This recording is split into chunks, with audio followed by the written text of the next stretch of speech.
Every day there is a forgetting, and every moment there is the possibility of remembering. Remembering who you truly are, awakening to your body, to the inner world and experience of being alive. Here is where you find the beauty, the joy. Here is where you free your Soma. Hello, everyone. Welcome to Free Your Soma, stories of somatic awakening and how to live from the inside out. Today, I have a very fun, interesting, special guest with me, Marya Stark. She's a multimedia artist. She's a facilitator of creative empowerment journeys, which we'll talk about a little bit about what that means and the different projects that she has going on. And she has a new album that's out in September as a singer, songwriter, and musician. I'm really excited to connect with you again because it's actually been 12 years or so since I talked to you in person. We saw each other, we met each other at an Ani DeFranco concert in Santa Cruz. Yeah. At that time, we became Facebook friends, and I've been following your career ever since. And it's been really fun to watch you grow and develop and build such an incredible, like you have written so many songs. And you're so prolific, and you've done so many different projects, and you've been helping all these different kinds of people connect with their voice in all these interesting ways. So yeah, what a pleasure to have you on my podcast. It's really fun to be here, Amy. Thanks for having me. Yeah, and I'm remembering that concert. I'm guessing like Anais Mitchell was also at that show opening for Ani. That was the first time I saw Anais, who became one of my favorite songwriters of all time and biggest influences. And so it's fun to tag back to that moment. And really fun to be here and be with this question of the Soma and the influence of Soma on creativity and all of the things. So thank you so much for inviting me to be here. Yes, wonderful. And usually, like I said, we start with like, what's the, whether it's an origin story or what's kind of your somatic journey been like, and if there was a specific time in your life that you felt like you really connected to your Soma, you connected to your body, and you became aware of something in yourself. That's usually what I invite people to share like early on in the podcast. Do you have like a memory, as I say that's kind of showing up in your Soma? It's interesting to feel this question. I think my earliest memories of having experiences of some like somatic body stuff had to do almost with connecting. I have these memories of being with the trees in my playground as a child and like really connecting to their root systems and having an intuition at that time, or almost like a visualization of how they were communicating to each other under the ground, under the roots, and that I could tap into their networks of communication if I wanted to through my like resting into my body. So that's the first thing that pops off. But I also had I've had some challenges with my body, and I broke my back when I was 20, and I felt in a lot of ways disconnected from certain aspects of my body. Like some ways very connected because I was in theater and we had to do a lot of kind of progressive relaxation exercises and theater to get more in the body, and being on stage and just learning how to be on stage in front of other people as a young person and having that experience. So in those ways, like getting really physical, doing a lot of physical theater kinds of exercises got me really in. And maybe just even awakening to sexuality as like a teenager, those were definitely big body somatic memories come up. It's like, what's the earliest memory? I'm like, probably when Eros started coming on, and like all those energies of moving inside the body and the winds and connection to someone else. Those really come up. But I'd say that it really started to change for me when I started studying qigong and energetic medicine and having real experiences of energy moving in my body in a deliberate way, with working with energetic practices specifically to awaken the subtle body and to become more familiar and connected and attuned to the subtle body. So it's a little bit of my journey. And then since then, I've been recovering from a broken back, doing physical therapy, learning how to feel confident in my wobbly legs. And those are some things that come to mind. But as a creator, it's been fun actually to experiment with different doors through the body of letting information come from the body forward, like you said. Yeah, yeah. I love that about the trees, like what you started with there. I think that's very fascinating because soma isn't just a human experience. Like trees have somas, Mm-hmm. dogs and cats have somas. Like Mm-hmm. in many ways, you could even, say the planet itself is a soma. It's this Mm-hmm. living organism with this perhaps first person experience that's going on, this consciousness that's going on all the time. And so I think that's really beautiful that as a child, there's such an openness that we have in our perception and awareness. It sounds like you were really able to feel into the trees soma and how that was connected to your soma through your feet on the ground, through the air, and the exchange of the atmosphere that you're both experiencing. That's really cool. Mm-hmm. Yeah. And the other thing you said that I wanted to comment on was that the the kind of way that if you've been trained as a dancer, and I recently had a dancer interview on this podcast, which was fascinating, or maybe as an actor, performer of some kind, there are these ways that we can get really acquainted with our soma from a performative place. Uh-huh. And Uh-huh. there's a little bit of a distinction there because we can be in a performative place, but can we also just like be in like an experiential, like non-performative place where we're not imagining ourselves in a third person, but like really fully in that first person. Mm-hmm. So I think that Mm-hmm. there's sometimes like it's like a weaving in and out of like, can we weave those two experiences together so we're not like one or the other, you Uh-huh. know? I love that. It's like the abiding practice. Like, how present can I be in here? And then, like, through presence and embodiment, feel like the fullness of my life, and then give from that place. And there, yeah, it's been an interesting journey as a performer and someone who is like tapping into these deep parts and exposing them to myself and then sharing them to others, and then how does that feel for me in safe in terms of disclosure and safety. It's a wild ride. It's getting more yeah, like integrated though, the longer we go, the longer I go and contemplating and practicing. And I've been spending a lot of time in hot springs lately. That's really good for my soul. It's just like so in the body, like, now it's hot. Ooh, now it's cold. Now I'm sleeping. Like, it's just so body centered. It's really nice. Yeah, that's a great point. Yeah, like with hot springs or just putting ourselves into different environments that like shift our consciousness, because then we can really start to see how our body and our consciousness are just totally immersed and enmeshed all the time. And when we change something physically, we are also changing something energetically, which is kind of what you alluded to before Mhm. with the different kinds of body-based energy movement work that you're also doing alongside your artistry. Mhm. I think that's really essential, honestly, to longevity as an artist, to have those practices to support. Can you say a little bit about that, like how body practices support artistry? Yeah, well, I mean, from what I understand in my own process and a little bit of cognitive like or science of the brain and how it works, it's that there's this like frontal cortex open orientation flow state, connecting to these like states of wonder and openness. And if I'm in my body having like a series of accumulated tensions without moving that for long periods of time, that can start to like create crunchiness in how I'm thinking, and like I'm not thinking straight, or I'm not in that flow state. And so just changing the body, moving the energy, moving the winds can help to lubricate the process, and then I get into states of mind that are more conducive to creative process.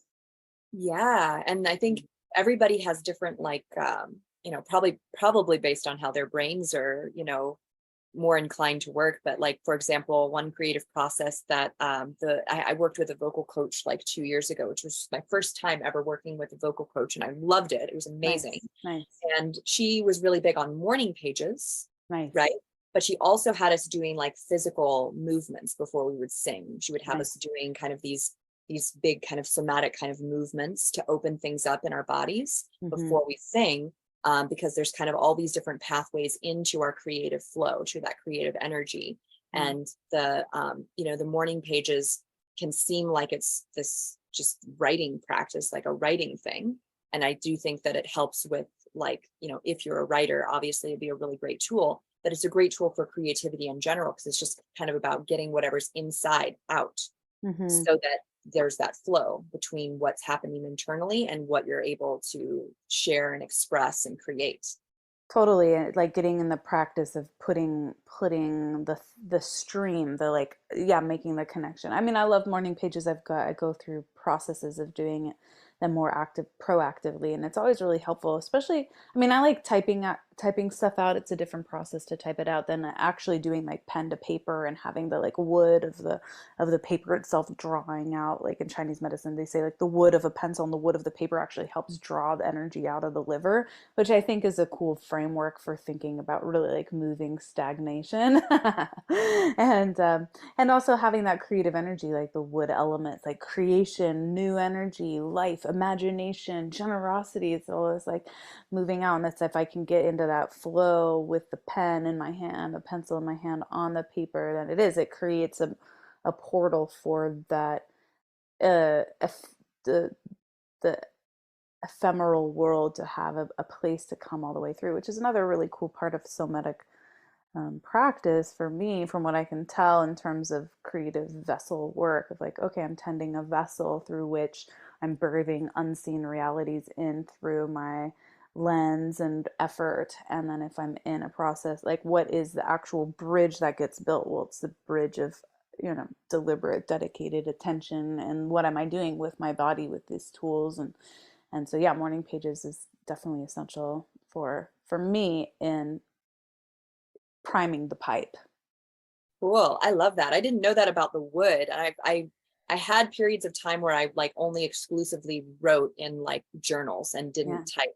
And then more and more, I become inundated to like the phone, and I end up using like my little notes, and it's a totally different thing. Would it be the element of metal? Would that be kind of like what you're using when I you're mean, on a it's computer? interesting. Yeah, and it's an interesting thing. I mean, you could probably consider it as like a metal element or like kind of this like other thing. It's still like it, and with the tools, it's like I'm at this place with my creative process where it's just like use whatever tools you got to keep it moving.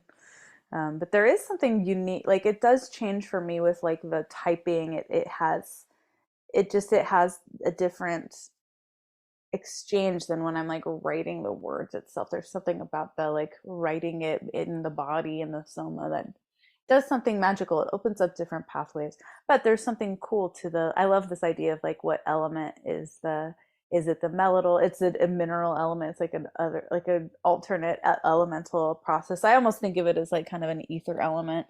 That's what I We're do, typing. like, yeah, ether, wind, or like kind Yeah. of like a more, yeah, like mercurial kind of. I Yeah. mean, it definitely has like a Mercury energy, like, and it's about communication, but I almost feel like it's like double edged or something when it's typed out. There can be like a real sharpness to it, whereas like you said, when you're like writing, I feel like there's a softer edge to my language, or maybe I'll be a little bit more flowy or poetic, and like maybe slightly more clinical when I'm typing. I don't know. Yeah, it's an interesting thought experiment, and it's an interesting kind of creative experiment for our listeners, like to spend a week only writing doing writing with your journal, and then spend another week only writing on like a typed page, and just feel into the difference. What was created in each of the places? What were the gifts and limitations of each of each method? And it's Right. a creative process. Like there, everything has its gifts and everything has its limitations, and you can benefit from all of the tools in the toolbox. I mean, I'm never going to stop using my computer to type out songs and do refinements of song process, and that it's so useful. And I can get like clinical, and maybe certain songs want to be clinical. It's like There's get there's wisdom there too, and it. in our clinicism. Yeah, like Yeah. whatever it takes to get it out. But I have noticed that I don't write as many songs in my journals, and I miss that. I want to bring it back. I think there's something in the in the alchemy that is unique to that method. Right. I could almost like even imagine just, taking it really bare bones, like back to the earth, and you like camp out for a couple of days and you don't have any electronics, and all you have is like a guitar and a drum or something, and then pieces of paper to get real, like tone it way back, and then just feel what that's like. And then of course, I love electronic music and I love all the cool stuff we can do with technology. It's just, they're just different animals. They're different animals, and I think it's like, I also, again, I trust the creative process and the evolution of the creative process, and I like placing specific limitations on creative process. I think that can be really useful. But I also, yeah, I also I'm grateful for a cat being able to catch any winds of inspiration at any moment on my phone without having, if I don't, it's like, great, thank you. So there's plenty of things that wouldn't have been created um, effectively had I not had that tool as well. Yeah, Mm. yeah. Well, I'd love to talk with you a little bit more about voice activation, because that's part Yeah. of what I experienced when I worked with this vocal coach. Was I'd always loved to sing. It had always been a thing that I loved to do, but I never felt like I could control my voice very well. Ah. And her, like, she had this whole process she took us through with like bringing the sound into different parts of our face. And like, I don't Mm. know, like there's probably a whole bunch of different techniques out there, but this was really kind of profound for me, because she had us move our voice like up into our nasal area and sing from here, which she called like our mixed voice or something Mhm. like this. Mhm. And Mhm. then our head voice was where we could kind of feel the vibration coming out the top of our head. And then Right. our chest voice, which was where like I was more comfortable singing most of my life, was like down here and you could feel the vibration in your chest. And then when she started teaching us how to move it, even over the course of like a single note or like a song, that you could really move the vibration in your voice, right? Mhm. um, but what I felt happened during that, like it was an 8-week program that I took with her, is I felt that like there was this sudden deeper connection between like how it showed up for me, how it manifested was like what I want to do for like money in my life, and what my creative, like spiritual path is. Like those things like converged for me. Mhm. And I felt like they were finally finding like full expression during that time, Nice. which was Nice. really, really rad. And I mean, I told her and I was like, I'm going to leave you a badass testimonial because this was amazing, but I know it was a reflection of like where I was at that time. And I know voice activation can show up really differently for every person, right? For every Right. soma. But I would love to hear a little bit about like, how you kind of think of voice activation, and what are some of the things that start shifting for people when they start to move their energy in this specific way, in this way of vocalizing.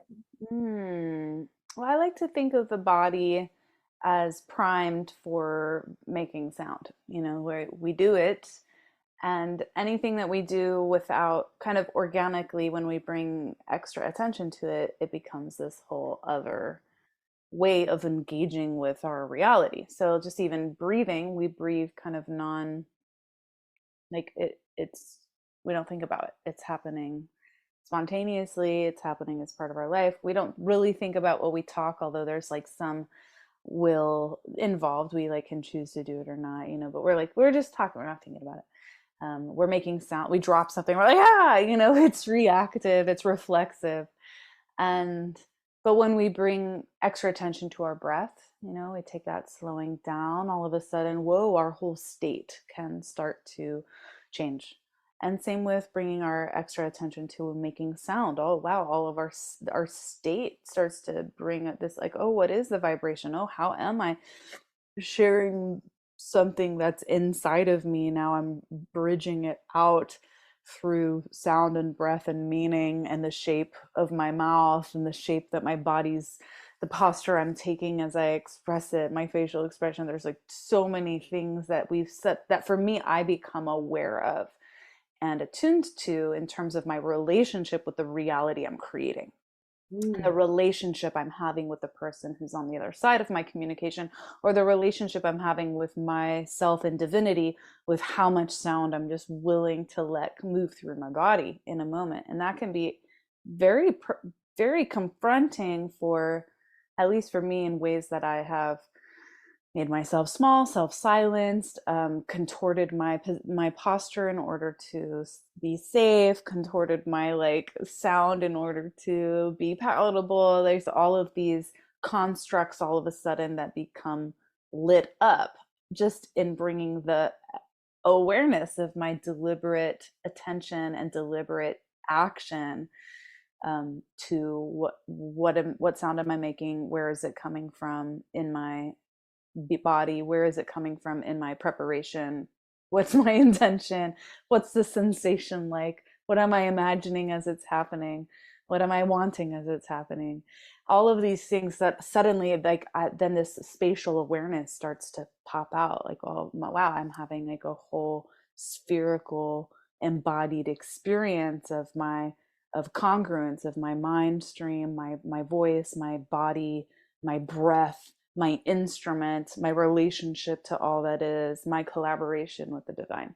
And like all of that for me is really lit up in somatic practice with the voice as a vehicle for transformation, for evolution of the soul, for evolution of our identity, for growing up, for unfolding our gifts in the world. And it's very vulnerable, and it's connected to so much emotion, because once we start moving through sound into the body, especially if there have been habits of closure, habits of collapse, subtly unknown to us, maybe intuited, but we can't quite find it there. We start inviting sound and breath into our body. All of that shit starts to really reveal exactly where it is, like big pockets of emotions, memories, traumatic experiences of not being received in our vulnerable sharing of our sound, the time when it was too much or we couldn't control it and we were embarrassed. All this stuff happens. It starts to swirl around. And I know for myself, when I'm in a cycle of actively moving through any kind of threshold of expansion, and I'm letting my voice be a vehicle through which I'm interacting with that threshold and assimilating the energies come up, lots of big pockets of emotions will come up, like as if they're just bubbling up from my organs, as if my organs are like holding on for dear life to these tensions, and just the sound itself is vibrating, and they're all just like, blah, blah, blah, I can't hold on. It comes up to say goodbye, and it's just like, oh my gosh, all these bubbles from the subterranean realms of my psyche. It's like, oh, holy shit. And it's so somatically unfolding, can release so much. That has story, that doesn't have story, that just feels chronic untended grief pockets will bubble up with sound like that. And I think that's why it's one of my favorite practices, because it doesn't have to have meaning for it to be useful. Like, I don't have to have some idea of what happened for me to have an impact, like for it to have an impact on my life of feeling more flow. That stuff can happen, but it doesn't have to. It's just, it feels like the body, from my perspective, it needs to discharge energy. And culturally, we live in a way where we're kind of conditioned to not discharge the energies, to hold it all in, to endure, to kind of collapse.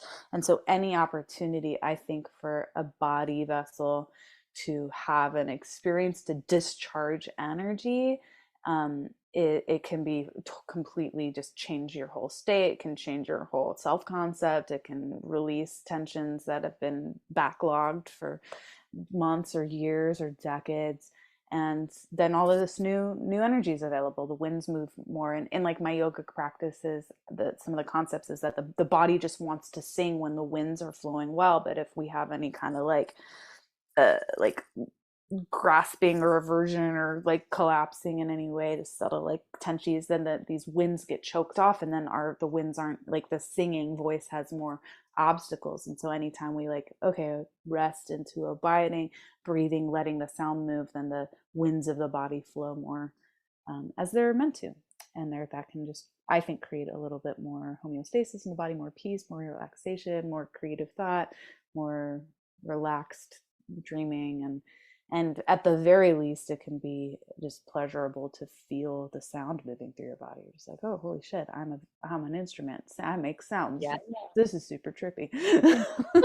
Yeah, it's amazing. You know, one of the first times that I felt like kind of those obstacles in my voice that you're talking about, like really connected with that, was actually when I was in India. And it's funny because it's like my first podcast episode is actually about this somatic experience in India. Well, nice. Part of it took place in India, but like I was in this class, and I had never been in a class like this, where they actually asked us to vocalize in class, and they had us do Brahma Mari, which is the honeybee breath, where you press your tongue against the roof of your mouth and you go, and you make this humming sound like a bee, and it creates Mm-hmm. this vibration in your head. And they had us doing that in different yoga positions Mm. to feel how that vibration started, in our nasal kind of head area, but then depending if you were like in child's pose or if you were in a back bend or wherever you were positioned, how it vibrated a little bit differently down into different areas of your body. But I Mm-hmm. was like not fully picking up on all of that back then. I was just sort of like overcome with this idea that I was like going to make noise and other people were going to hear me in like a yoga class. And I remember the first couple times I did it, I was horrified because I was like, I sound so pained. There was so Oh. much pain that I heard in my expression. It did not sound free.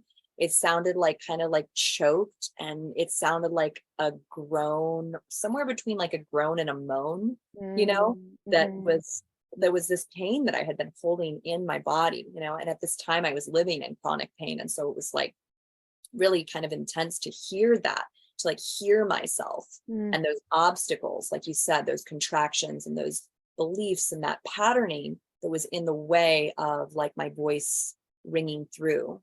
And that Mm. was, kind of years later in this voice activation course that I took, like I kind of felt like at this point I had done a lot of somatic work and there were less obstacles in the way. So like when those obstacles kind of appeared, like in the tone of my voice, when I was like making a sound and there was like these little shaky spaces, or, it wasn't quite a clear tone and all this stuff, it was like more manageable. Like I was able to like relax and like hear that. And it didn't sound as upsetting to me as it did back then, which kind of Mm-hmm. is telling about like how many obstacles I kind of had in my body at that time Mm. versus now when I tried it and there were still these little obstacles, but they were just like little wrinkles that kind of got like smoothed out like the more that I practiced, Mm. Mm. Mm. Mm.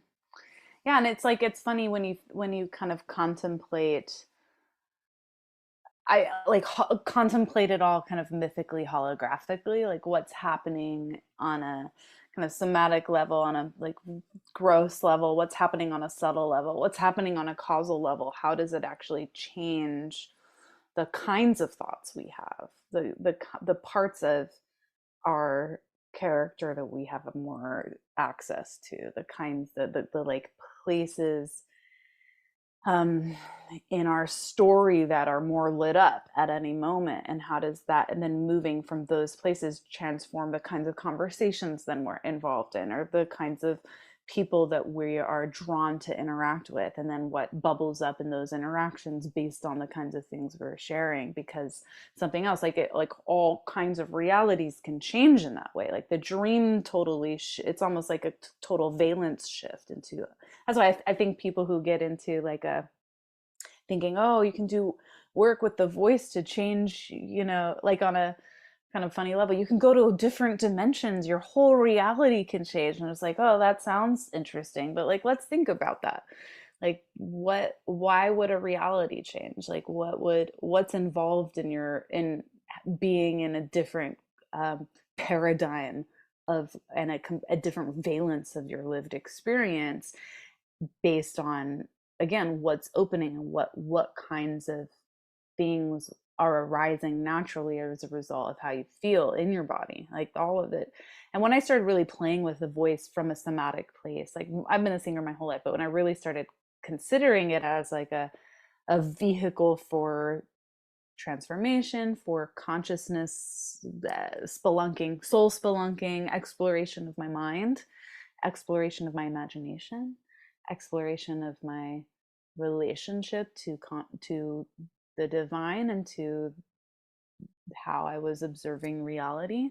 Um, it really changed a lot, because different things were perceivable to me through the lens of exploring my own vessel with this extra attention in my soma, and then other things just lit up on the game board, like the other people's fields look differently, that I was tuned into different things that people were saying, I was tuned into tones of conversations differently, I wanted different things out of my experiences, and that really shifted how much of myself I was willing to bring to the table, how much of myself I was willing to disclose in relationship to having more clarity about what I wanted. Right, because it's like a little bit more of that like discernment developed or awareness of like how like at any given moment we are dancing with our environment, and part of that dance is whatever we're expressing, and we're Yeah. expressing obviously with facial expressions, with our movement, with our body language, but that is also tied in with our voice. Yeah. It's tied in with our tone, like you said, just this, the vibration of somebody speaking is Yeah. going to give you a lot of information about where they're at and where they're at in relation to the thing or the concept or the person that they are, you know, connecting with. Yeah.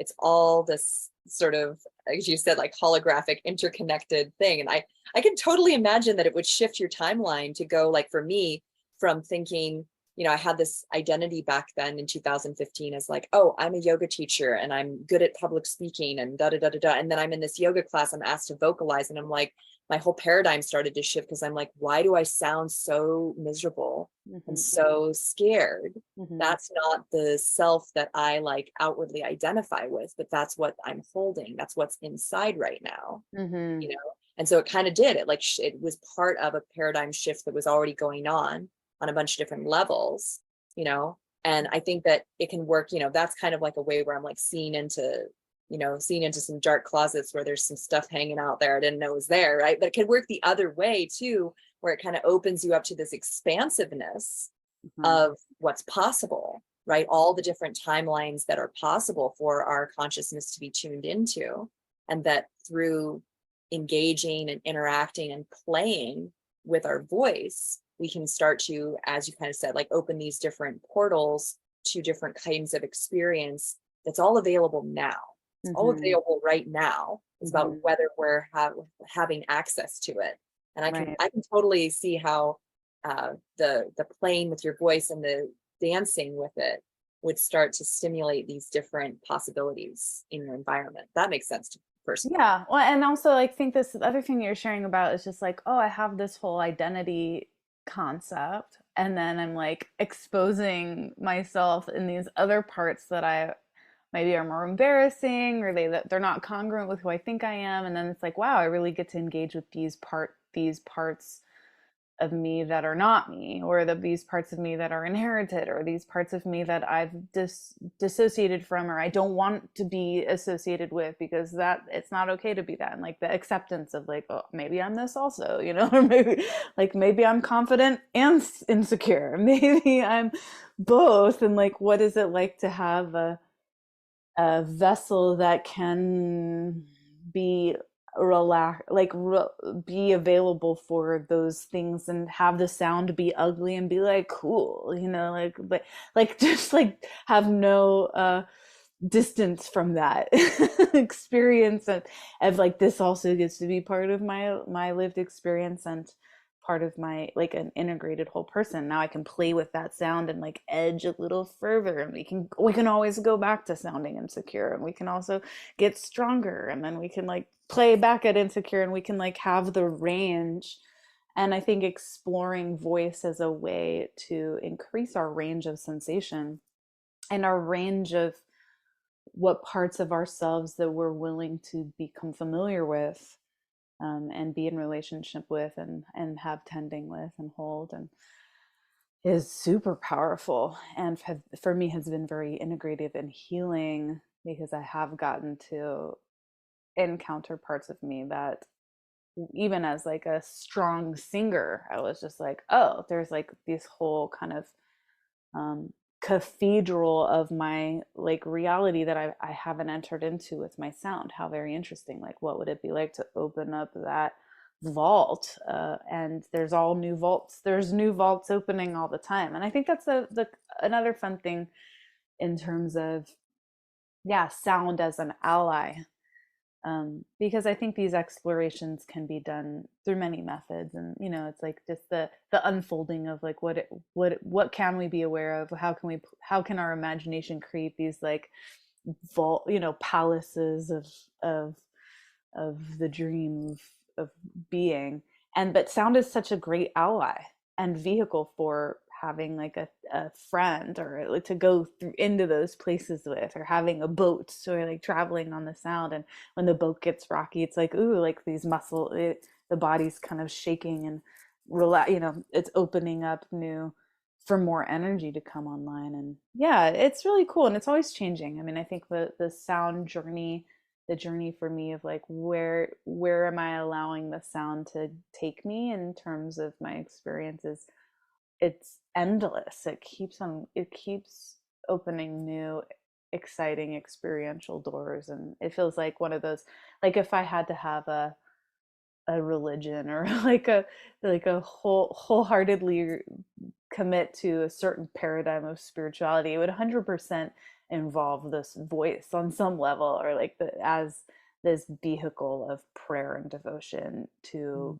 touching the ineffable, because of how endless it has been in my experience to continue to open new layers of that. Yeah, that mirror, that reflection, that joy, that relationship with the sweetness. And it is so, yeah, emotional. Like it's like so full bodied. It's such a immersive experience with the creative aliveness of the universe. And that Yeah. sounds a little like, poetic, word salady, but I'm 100% committed to it. Like I'm wholehearted about it. It's not some fantasia of words I'm stringing together. Like I feel it so like innocently, that there is this cosmic song that we're part of, and that when we're singing and we're moving sound through our voice, we're saying yes to being a part of it, and it's very alive. And when we're very alive, we can encounter the parts of us that have not been safe to feel alive, or that felt like, oh, I can't be part of that, so it all comes forward.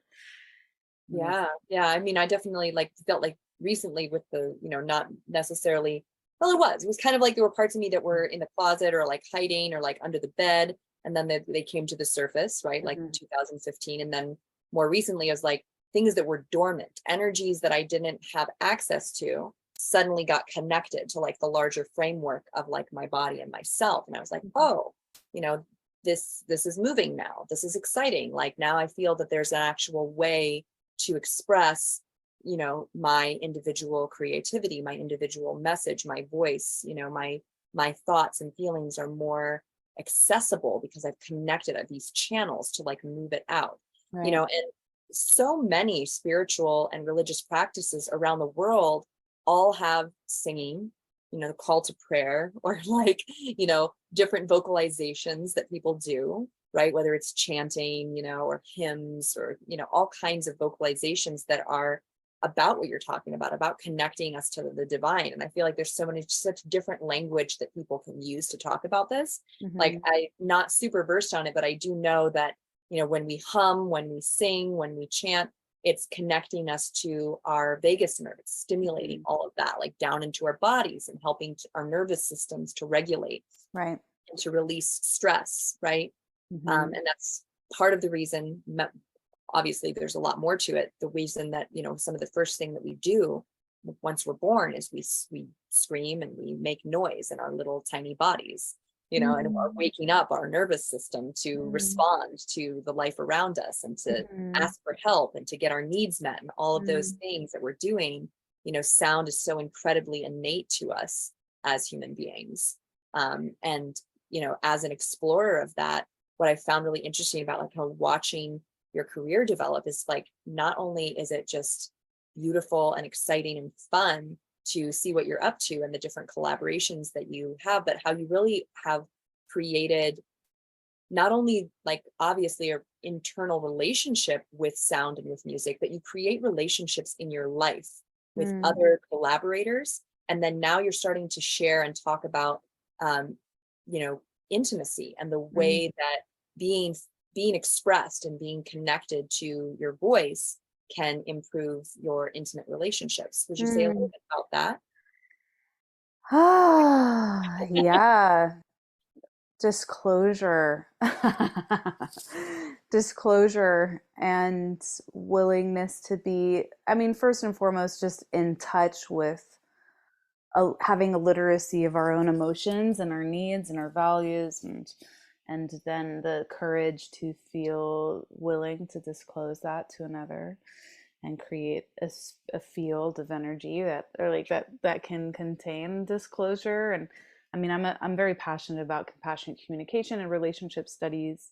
I know how painful it can be when it doesn't go well, and how much loss can come from not having coherent and ways to share in and world build and have create shared reality and shared understanding, and disclose the vulnerable truths of having bodies and minds that put stories together that may or may not be based in truth, but needing to share them with someone else in order to not be alone in that, and find pathways together, if we can, for harmony and for continued relation. And so I would say that working with sound as a method of meditation and embodiment has absolutely supported me in deepening in my relationships, because I feel more connected to what my body wants and doesn't want at any moment. Whereas maybe in other times of my life, I was overriding that more often in order to stay, like, create a false sense of security and safety with people.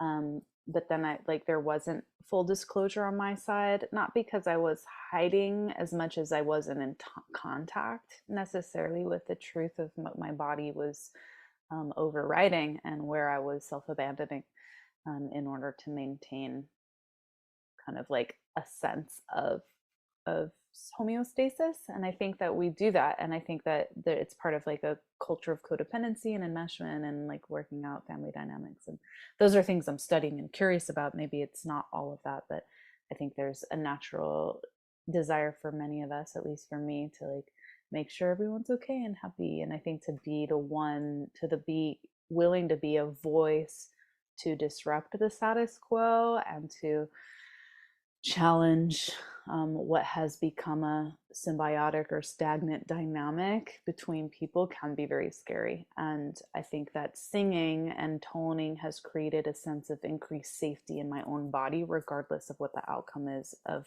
disclosing vulnerable experiences, while at the same time, in partnership, having collaborative methods of sharing the voice, like knowing that there's gonna, for me, is essential, like knowing that we have a way to create a container around what gets said and what unfolds, knowing it's not going to be perfect, or it's going to land weird maybe, or we're going to have emotions, like creating as much of a blanket of safety around that, I think is optimal for having the best possible outcome. If the outcome desired is to sustain healthy relationship, if the outcome desired is just to share whatever is on your heart and have it be heard, then that doesn't matter.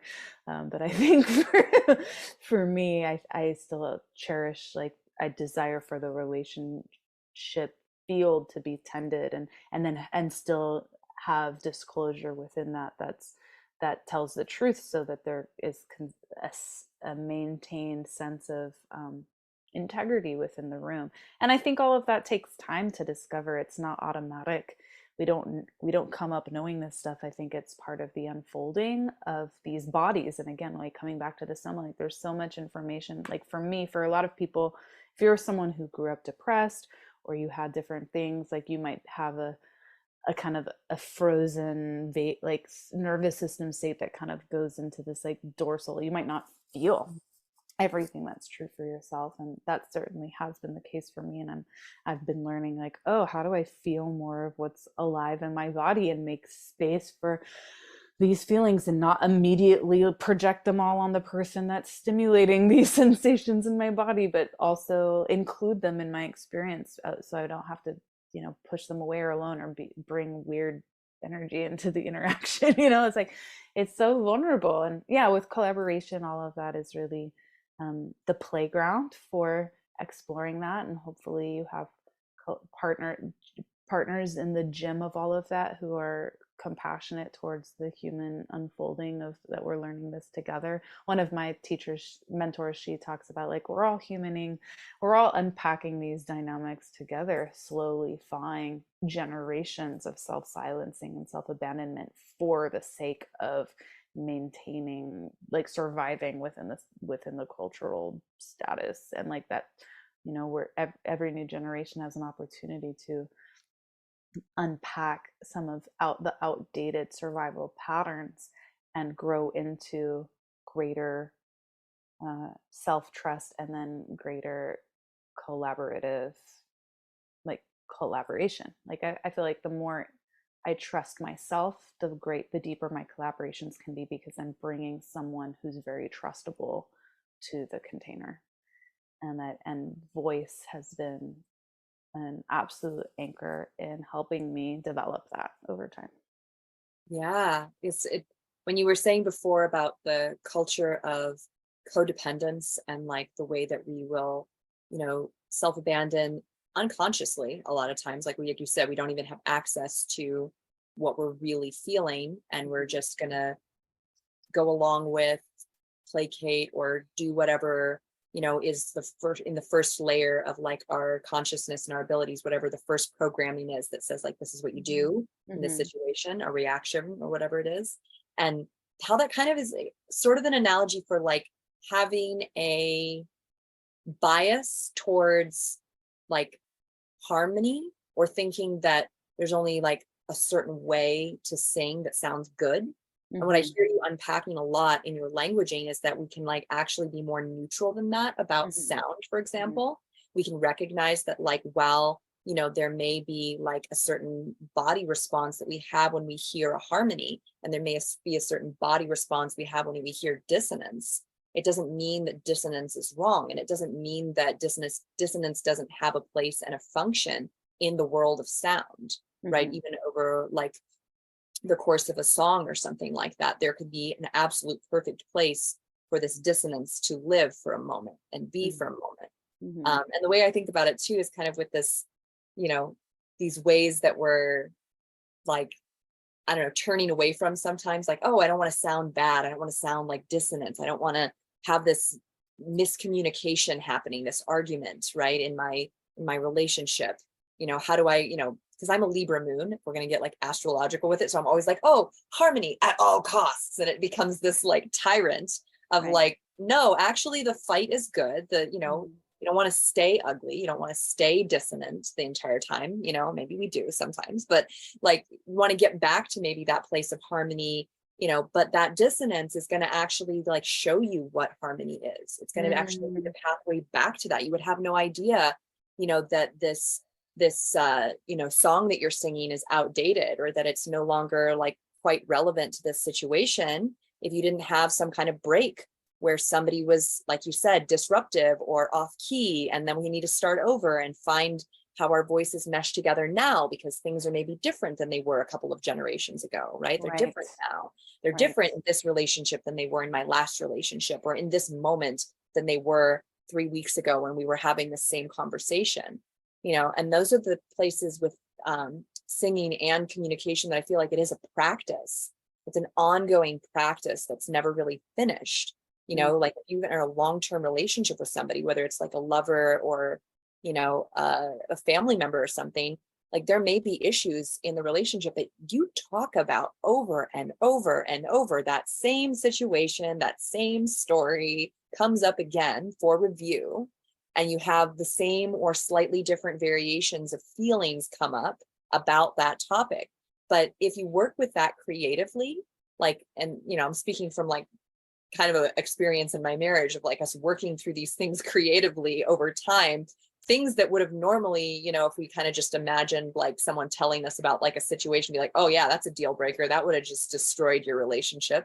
Oh, that doesn't sound good in a song, whatever the judgment is. It's like, oh, but actually when we work with it creatively, and each time we're like practicing, something new shows up, and we like recognize that it's a little bit different than the last time. It's getting a little bit, the harmony is getting a little bit clearer. It's getting a little bit tighter. Oh, there it was dissonant again. And how does that work or not work with this, thing that we're practicing, with this thing that we're moving through?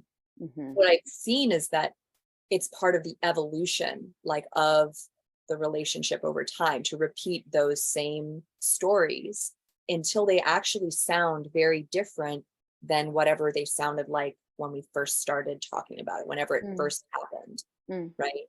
Because the layers of our experience in communication are growing, right?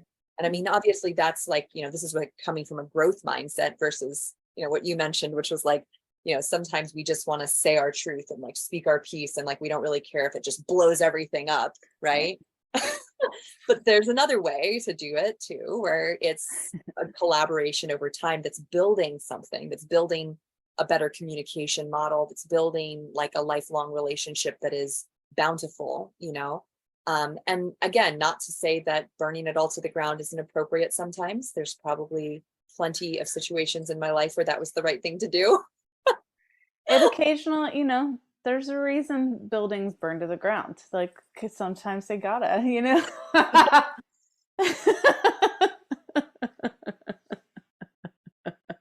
It's funny. Yeah. But I love this kind of like metaphor of like removing the judgment of it, should be this way. We should sound this way. Mm. And seeing what opens up in our communication, in our relationship, when we're just connecting more to that like authenticity of expression. What is the word you used that was great for it? Like the disclosure, like full disclosure.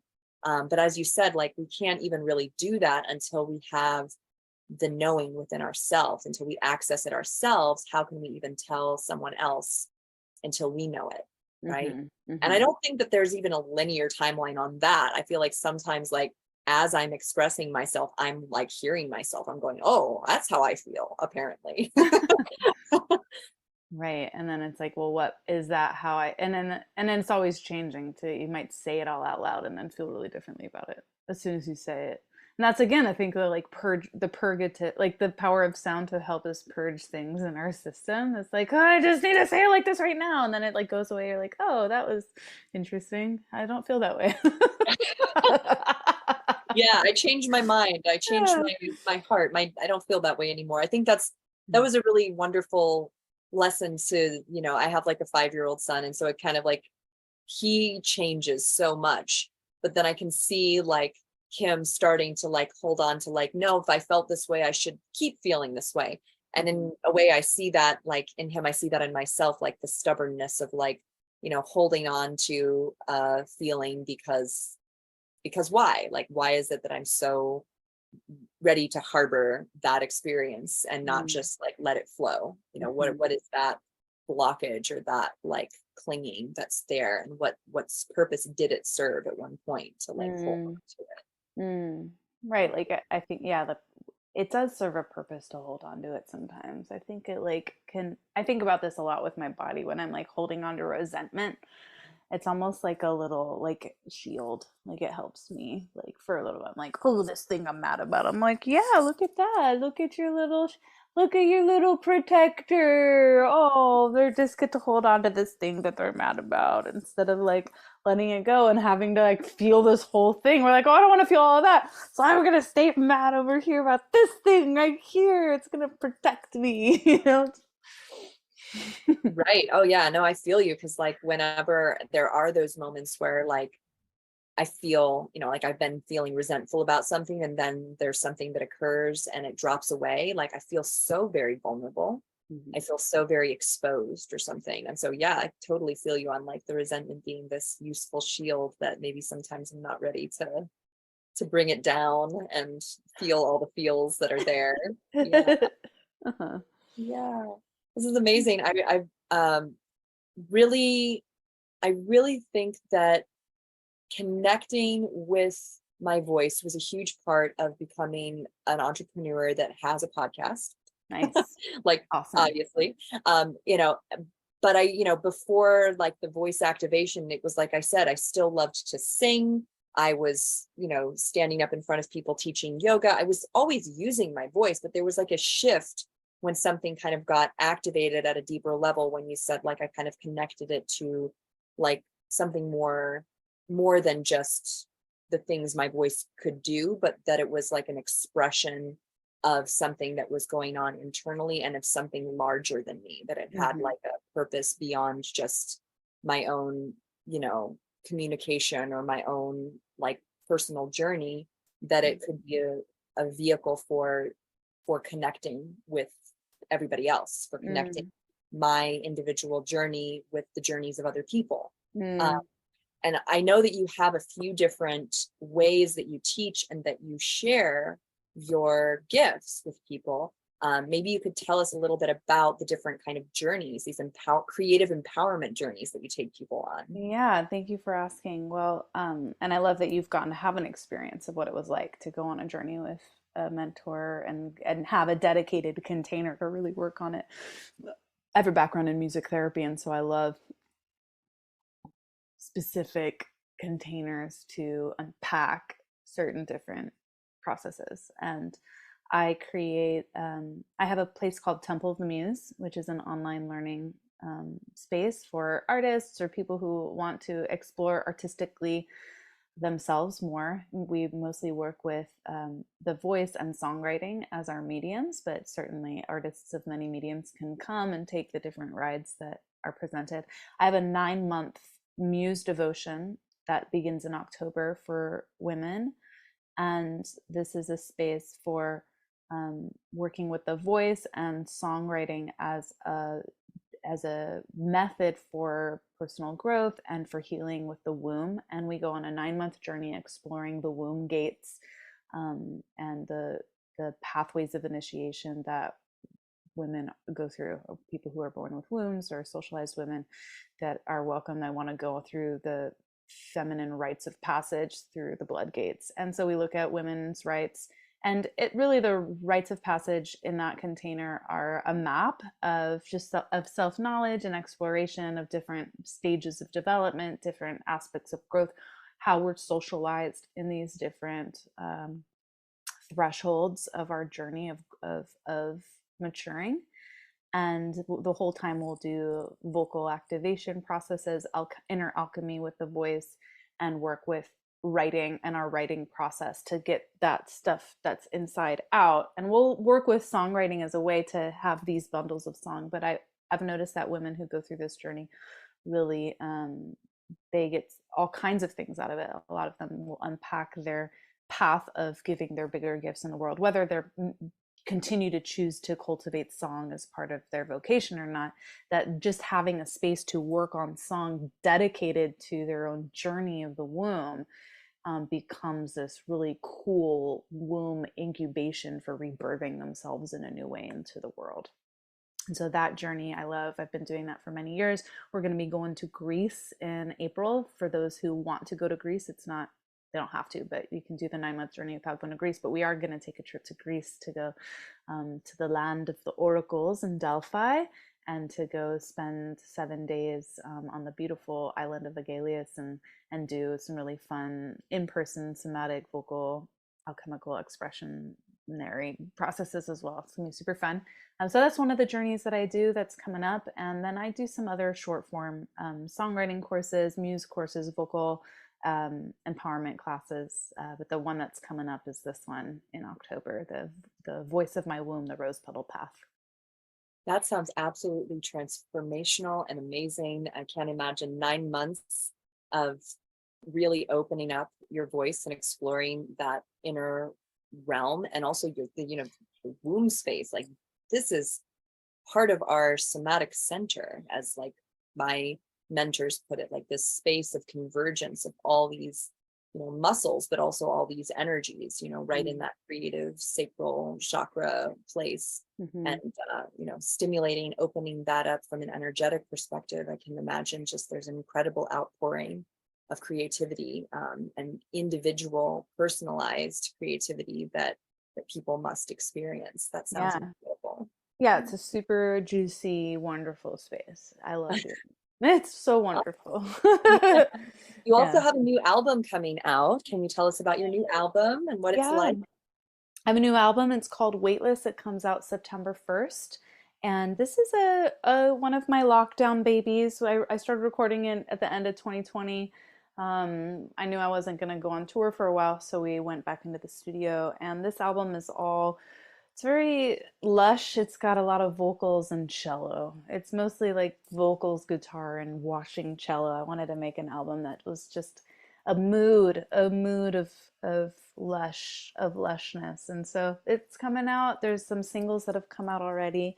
And we're having a big album release extravaganza September 16th in Grass Valley. So if you want to come make the trek to Grass Valley and come visit the Yuba River and come to this big immersive theater show that we're putting on, it's going to be super fun. We're going to do an in-person vocal alchemy sanctuary workshop the next day on the 17th. So that'll be an opportunity to come in person and have a 3-hour experience of the voice in some of these creative ways that we've been talking about. So that's all coming up next month. Oh, wow. Yeah, that sounds awesome. And that's such a beautiful part. That's kind of the area where you live, right? I'm currently living in Grass Valley. Yeah. Yeah, it's such a really beautiful part of California. I've been up there a number of times, and yeah, ooh, it all sounds really wonderful. Well, if our listeners would like to connect with you, they'd like to find you. I know your music is on a bunch of different platforms, right? Yep, it's all over the world. You can find it wherever you listen to music. You can come to my website, templeofthemuse.com, or you can look my art website up, marya-stark.com. You can find me on all the Instagrams and Facebooks of your choosing.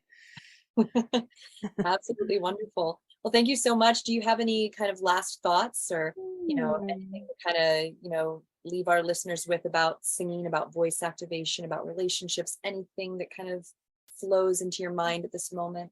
Yeah, I'd say that the voice is our first medicine. Voice is original medicine. And I always want to encourage people to ally with your sound as a way to connect in any moment to that quality that makes life really juicy, that you have access in any moment. If you're dysregulated or you just went through something really weird, you can't seem to locate yourself, just take a minute to tone home to yourself and help yourself locate yourself in your body, in the moment, and reconnect. And as a first medicine, it's my favorite first medicine.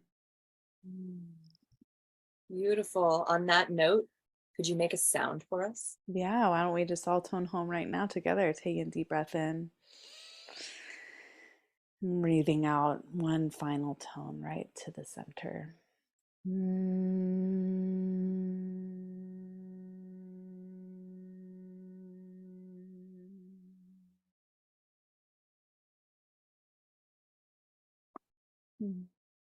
Beautiful. Thank you, Amy. Thank you, everyone, for listening. Yeah, absolutely. Check out Marya's new album and her juicy, incredible offerings. And thank you so much for being on the show and sharing your beautiful expression and such really powerful ideas with everyone today. Thank you again. Yeah, my pleasure. Thanks for having me. Have a wonderful day.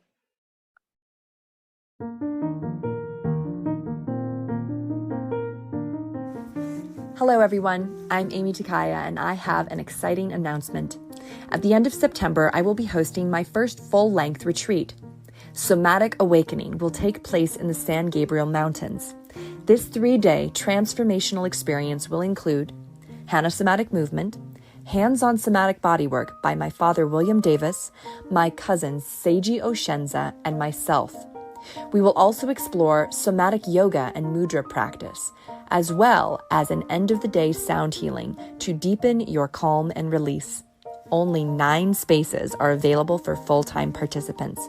Day passes will be available for the Saturday activities. Right now, you can get $200 off the full price of the retreat. So, if you're feeling called into freedom and ease of movement, a peaceful, relaxed nervous system, delicious plant-based meals, and a fresh and enlivened way of being, go to freeyoursoma.com and hold your space. Payment plans are available by request, and feel free to reach out to me with questions or comments at freeyoursoma@gmail.com. Thanks again for listening and supporting this self-healing revolution.